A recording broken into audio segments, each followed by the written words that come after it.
காஞ்சிபுரம் மாவட்டம் குன்றத்தூர் வடக்கு ஒன்றியம் கோவூர் ஊராட்சி திமுக சார்பில் தமிழ் புத்தாண்டு மற்றும் பொங்கல் திருநாளை முன்னிட்டு கோவூரில் உள்ள அனைத்து கிளைகளிலும் கழக கொடியினை ஏற்றி ஏழை எளிய மக்களுக்கு இனிப்புகள், உணவு, பொங்கல் பரிசுகள் ஆகியவற்றை ஊராட்சி மன்ற தலைவர் ப. சுதாகர் தலைமையிலும் ஒன்றிய கவுன்சிலர் த. அன்பழகன் முன்னிலையிலும் வழங்கினர்.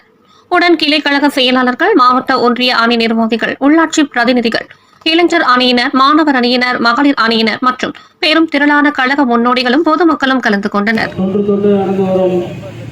குடியேற்ற விழாவிற்கு வருகை தந்துள்ள கழக நிர்வாகிகள், கழக தோழர்கள், மகளிர் சேர்ந்த நிர்வாகிகள் அனைவரையும் கோவூர் ஊராட்சி திமுக சார்பாக அன்போடு வருகிறேன் வரவேற்கின்றேன்.